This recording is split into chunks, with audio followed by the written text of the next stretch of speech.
Well, hello and welcome. It's that time of the week again. Mind you, it comes around at least twice a week, and it's on a Friday, this game, so it's not that time of the week again. It's time for our preview. I'm Mark Griffiths. Look, there's Chay Long. Hi, Chay. I'm in the cops' toilets again. Yeah. We got a tough game coming, haven't we, on Friday? We certainly have, and of course, as we know, it's part of a sequence, 4 games in a row up against teams that are around us in playoff contention. Oh man, Torquay might still think they're in title contention. This is the only away game out of the 4, and I don't know. I was going to say, is it the toughest on paper? It's hard to judge, isn't it? I guess the most important thing, like you said, in Dragonheart this week, is that we got to just look after ourselves, haven't we, and do our job. Yeah, I think the more we focus on ourselves, I think us at our best can beat any side in the league. You know, we've beat Sutton. We took 4 points from Sutton this year, and Hartlepool. So the two, arguably for me, the 2 best sides in the league, we've had good results against. So I can't see why we can't go on to beat every team that we're playing against at the moment. However, these teams have cracking players as well and can also beat us, which I know sounds very obvious thing to say, but it is what it is, isn't it? Well, I mean, the fact of the matter is, I think that this season, this league has stuck to the cliche of anyone can beat anyone. Especially, I think, the bizarre and unique, pretty much, circumstances of this season have really made it that way, where teams have had lapses in form, and we've done well to sustain form so well, because very few teams in any division have been capable of doing it, really, with COVID and everything affecting things. But the fixtures are settling down a little bit, aren't they? I think we've only got 2 more midweek games left, and if maybe have a quick look at Notts County, they've pretty much full up now, most of their midweek games, despite the fact that they managed to lose to Hornchurch in the FA Trophy semi-final on Saturday. Well, exactly. Backlog at least. And they lost to Aldershot yesterday. Yeah. But don't get me wrong, Aldershot are no mugs. They beat us 3-0. So I don't think that says much. But they're a team that have sort of got their backs against the wall. So maybe some people say, oh, it's the right time to play them. But maybe it could be the worst time to play them, because they're going to be looking for a result against us on Friday. Because they need one. They certainly need one. They do. They massively do. It's an odd situation there, and I agree with you. Actually, I'm a little uneasy about it, because they might just be really energised to come out fighting. I think. I mean, they've lost to Lardley last Wednesday, despite the fact they'd just come back to get a good scrapping draw against Yeovil, and at that point they hadn't lost many games in 2021.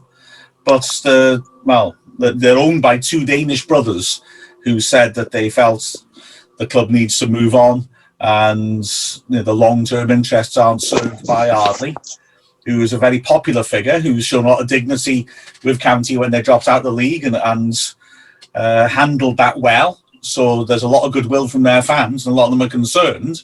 But of course, we all know what football fans are like. If you replace somebody with somebody who gets results, then everybody's happy. The trouble is that the man they've brought in is someone who's at the moment not getting results. So it's a bit of an issue for them at the moment. They went brave, and I like their thinking, because they decided, rather than pick the obvious name, that they would go for someone a bit different. And so they picked up, someone who's worked quite a lot with Graham Potter. What's his name? I've forgotten the bloke's name now. I'm just double checking. This is embarrassing, isn't it? Surely I can find a link. They've only called him head coach as well. They've not called it Ian Birchnell. That's it. Sorry about that. A bit sloppy, wasn't it? But his managerial experience is purely in Scandinavia. And he's done pretty well. He was assistant to Potter and then replaced Potter at Östersund. And they've clearly brought him in as a sort of progressive move. They've already got a head of recruitment, and he's named head coach Birchnell. So I guess the idea is that he'll be You know, like I say, more of a European model, perhaps. He'll be on the training ground bringing in innovative ideas. The problem for them, initially at least, is that when does he get the time to do it? You know, he's dropped straight into the FA Trophy semi-final, which they lose at home on penalties to Hornchurch, who are 2 divisions below us. They led 3 times, equalised, obviously, Hornchurch 3 times, including the 3rd one in added time. They then lost the penalty shootout. And so he's made 3 changes and shuffled it a little bit on Tuesday and have lost a home to Aldershot. So, like you say, Birchnell needs a result. I know that the Notts County have said, oh, you know, this is a long-term appointment, you know, short-term doesn't matter. But there's a lot of Notts County fans saying, right off this season now, which is a bit of a surprise. It's absolutely crazy to me, because when at the start of the season, when we were originally doing this fixture, I got chatting to quite a few county fans, and they couldn't speak any higher of their manager. Yeah. They really liked Neil Audley, was it? Yeah. It's absolutely bizarre turn of events, and I think at the time we were a bit up and down when we were playing them. So it's crazy how things can change so fast in football, isn't it? And I think if you look at our results and what's happened, we were always, me and you were always pro Keats staying in, but I think it was definitely the right thing to do because we have a real identity now in ourselves. Yeah, absolutely. I mean, I personally, I'm looking from the outside, but I'm seeing a situation where there shouldn't have been a change made, personally. Birchnell might be a great person to bring in. They're talking about this being a long-term decision. The fact they appointed him the next day suggests it might have been something they planned in advance. I'm not saying that, but if so, I think Ardley's been dealt a pretty poor hand. You know, he's taken over a team that he can't save from dropping out of the Football League because the whole thing's a mess. I don't think that's on him. And then last season, they finished 3rd and lost in the playoff final. We know how tough it is to get out of this division. I hope Notts County owners haven't come in with an attitude of, we have to get out of this thing straight away, and it should be easy, because we know it's not. And this season, you know, I think it's harsh for any manager in a lot of ways to lose their job this season because the circumstances are so bizarre. But he's got them in there. The only reason they're not up around 3rd place was because they had a fixture backlog. And, well, you know, like I said, the fans, as you say, they weren't turning against him. They weren't calling for his head. They were perfectly happy. And they were bound to get in the playoffs this year under him. I find it odd. If this is a long-term thing, why was Ardley in the job at all last week? You know, why didn't they get rid of him a lot sooner? It's all a bit bizarre. It's all a bit bizarre. And, you know, likes them and Bromley, maybe then collapsing behind the scenes might do us the world of good. Yeah. So I'm not wishing any bad luck on these sides, but I kind of am at the same time because I want Wrexham to go up and I don't want these sides to go up. And I know now Notts County have the firepower to do that. So what's your thoughts on their players? I mean, Kyle Wotton scored a lot last season and he's scoring plenty this. So this is why we can't afford to relax in this game. They're going to be motivated. The manager's desperate for a result. They're going to go for us on Friday. Wotton is a good striker. I'd be happy to have him alongside ours. Baldovine, I think, is one of the very best creative players in the division. Admittedly, I think he's up and down a little bit. But one of the things that people are saying is positive about Birchnell coming in is that they were playing a 4-4-2 and they were using Baldovine, who's right-footed, on the right. Birchall's switched him to the left. And apparently he's looked a bit more threatening because he just loves coming inside and having a go. I think he's a super player, Baldovine. Those two are, like I say, 2 players that I'd be very happy to see us recruit. They have injury problems as well, though. Callum Richards is a really high-rated winger, inverted winger like Baldovine, and the 2 of them cutting in ought to have been a major factor of their play, but he's been out most of the season. He's on his way back now, apparently, but Friday's too soon for him. And also Michael Doyle, their extremely experienced centre mid, he picked up an injury against Hornchurch. He won't be fit for Friday, and that'll be a big loss because I think their midfield looks a little slow, a little, I don't want to say pedestrian, maybe a little slow to engage opposing midfields, and Doyle is the one who can do that. So that's the opposite. that's the opposite to our midfield. I think our midfield are very engaging and very energetic, aren't they? So that could really work to our strong point. There's an interesting point is that they've just signed a new midfielder, Regan Griffiths from Crewe, on loan, I think. Yeah, I'm pretty sure he's on loan. He's a young lad, so whether he's ready or not is a different matter. But, will they give him a start on Friday? Are they seeing him as, somebody who can replace or replicate some of Doyle's qualities? I don't think Doyle's long-term, but certainly it sounds like Friday he's got no chance for. So we don't know what Griffiths is like, but if not, it sounds like against Hornchurch. By the way, just to explain, I can't do the usual tactical thing this week because there's not much point. The last footage available of Notts County is under Ardley. So it's a different manager. It's a different team. They're playing 4-2-3-1 now, it would seem. So I can't really analyse because there's nothing to analyse of what Birchnell's doing. Their defence, they're looking to play it out from the back. It sounds like they're defence-based, possession-based team. They got two attacking wingers, and it sounds like, is it in Palmer, the left-back winger? The left-back, who, I think has been a winger before this season, sounds like he's been vulnerable in recent games as well. So again, let's get Reece Hall-Johnson bombing on and trying to give him some problems. But on the flip side, though, they have their problems, but it's going to be quite a hard one for Keats and the team to approach, really, because they don't know what sort of structure this new manager wants, or he might come in with a brand new formation to what they played against Hornchurch or Aldershot, and it might really work and come off. So and with the quality, coupled with the quality of players they have, it's a real stern test for Wrexham on Friday. And again, as we said, a nice positive performance with going away from a game like that with a nice positive result would be fantastic for us, leading into another tough game in Torquay on Monday. Do you think that Dean Keats will have that problem of 2 games in 3 days in mind when he selects his team? Yes, I think so. I think, we have the obvious centre-back conundrum that we have now, where we have 4 magnificent centre halves. Well, and Carrington 5. And Horsfield can play centre half as well. So, we've got some great depth. But for me, I'd say it's a problem, but it's not a problem because we've got a lot of games coming up, a lot of congestion. So why not rotate the team a little bit? Yeah. I think that's his intention. I know it's his intention, really. I don't think massive rotation, but I think just giving the odd players a little rest. I mean, Hall-Johnson seems to be having a little bit of trouble sustaining full fitness. So 2 games in 3 days could be an ask. Although, having said that, I don't think we do have a like-for-like replacement for him, do we, really? And that's a shame. I think French does a fantastic job of a right-wing back, though. It's a different style of right-wing back.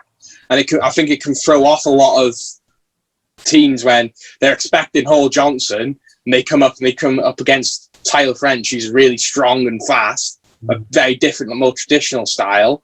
Why not rotate it a little bit? I think most of the things we're doing at the moment seem to be working. So I can't really complain when it comes to our squad and our strength and depth. No, absolutely. We're looking decent at the moment. We're looking very hard to beat. I've got to be honest, I think I'd still take a point out of this game, if I'm honest with you. I think it's a tough away match, even if County are toiling, because I'd say a good team will use that as motivation to bounce back. But it's got to be seen the way County are going at the moment as an opportunity. It's got to be. Oh, 100%. I'd take a point from our next 2 games. Yeah. As long as we're not, as long as we're getting points on the board and we're cementing that playoff position towards the... we're not... Deep down, we're not going to win the league this year because Sutton, I think, are too good. It's not impossible, but I don't think we will. As long as we just keep on chipping at the points, and if Notts County and Torquay are dropping points, we can try and get into that second or third position, which would be even easier to try and get into that final. Yeah, absolutely. I'm just looking at the table now. I mean, we have 4 points off third, and we've played the same number of games as third, fourth, and fifth. After our little break, the amount of games played is pretty much evened off, except for Hartlepool, who are 10 points ahead of us, but have played 3 games more. Now, I've got to be consistent and say I'd rather be them than us, obviously. Yeah. But I don't see them catching Sutton unless Sutton blow up, because they're a further 4 points ahead with 3 games in hand. So, Sutton 14 points ahead, having played the same number of games as us. They're going to have to explode. But I think second is within our reach, and third, we could be third, if everything went our way after the weekend. In fact, our next 3 games we're playing 6th, 3rd, and 4th. So it's in our hands to put ourselves in an amazing position. And this is it. And we've got some real tough games. So if we can come out of these next few games, we've got County, Torquay, Stockport, and then Halifax, isn't it? Who are 8th? They're all very good sides, and we, if we can come out of this in and around those positions, we could lose, and losing's not the end of the world. Football teams lose, but as long as we can sort of stay reasonably consistent, stay in and around the playoffs, or in and around 3rd position, happy days. Well, I got to say, it strikes me as quite telling the way the momentum has changed. That when we were supposed to play Notts County, weren't we, like about a month ago? Yeah. And when we were going into that game, preparing for that game, the situation was that we were ahead of them, but they had lots of games in hand on us. If they won their games in hand, they'd be about 5 points ahead of us. Since then, we've had the deduction of the Dover points, and remember, Notts County benefited from that. And yet we're now in a situation where it's in our hands to be ahead of Notts County, which is sort of kind of crazy, isn't it? Admittedly, they're 1 point behind us of 2 games in hand, but we've still got to play them twice. So it's completely in our hands to be ahead of them. It's remarkable that things have changed to that extent. It's been a bizarre league this year. So, what's your overall thoughts then, leading into this game? What are you expecting from Wrexham, and what are you expecting from Notts County in a nutshell? I hope we're able to get at them early on. I've never been one of those who thinks that Keats sets his team up deliberately defensively. I think it's more, look out, they haven't paid the money at the racecourse, have they? a dark toilet in North Wales. This is where I live. Fair enough. In that case, you haven't paid the bills. I just think I've got a clue where I was. People. I remember now. Keats. I don't think he sets teams out to be negative necessarily. I think it's often that the team, for some reason, and I can't fathom this, often doesn't quite get on the front foot early on. Sometimes it does, to be fair. I think we should this time. I think Jordan Davis playing in that more advanced position is a good idea. And I think, obviously, you see how the game's developing. If we're getting a bit swamped in midfield, we need to do something about it. But I just think that they're a bit vulnerable at the moment. And the last thing they want is us at them at the start, putting them under pressure, and the possibility of something going wrong at their end. If we can just get at them, or even, please, if we can just score early, then we'll really be testing their temperament as well as their quality. Apparently in the Aldershot game, I haven't had a chance to see it, but the Aldershot won through a penalty, which was after just 4 minutes. Reading the Notts County local journalist account, he said it was a poor decision by the ref. It shouldn't have been a penalty, but he also said that essentially Notts County didn't make any chances till the 85th minute. So if they just played like that, we need to get at them, put them behind early, and make them think, here we go again. And so I would want us to try to be positive. Sometimes we've been unable to do that in games, because I think people forget when they criticise a manager's approach. There's 2 teams in the game. What the other side does matters. But if we can get at them, cause them early problems, force them back, make them stressed by the situation, then I'm hopeful we can win it. Yeah, I'm thinking the exact same. I'm thinking that we've got that Wooten, who's a very strong striker. So for us, it's keeping the same thing that we've kept for the majority of the season, is staying nice and strong and organised at the back. And I can't see many. If our defence is playing at their best, I can't see many teams beating us. So it's just about keeping strong. And as you said, make them chase the game and not let us chase the game. And I know it's all obvious things to be saying, but with a team that's down on their luck at the moment, if we can catch an early goal, they're going to be worried, especially with the defence that Wrexham have at the moment. Yeah, let's get them thinking, oh, it's happening again. Yeah. I think that right-hand side for us is going to be crucial, assuming Hall Johnson is playing. You could say in a tough away game, French gets that start, but if it's Hall Johnson, not only by driving forwards does he put pressure on a fullback who often doesn't play at fullback and might be vulnerable, but he also then asks Baldovine, their best creative player, if he's on the left, what are you going to do? You're going to come back and track me? And if he does, he can't hurt us. If he doesn't, well, we have to keep an eye on him, but it would expose the fullback to Hall Johnson. So I think how that develops down the right could be massive for this game. Yeah, 100%. I agree with that. And let's hope we get a nice positive performance and result on BT Sport. Yeah, absolutely. Yeah. Let's give the public what they want. Alas, people up and down the country will say, "This is what we paid our subscription for."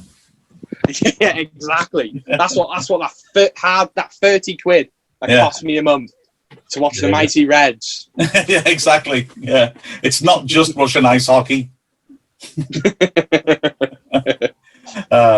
Right. Well, let's hope they do it.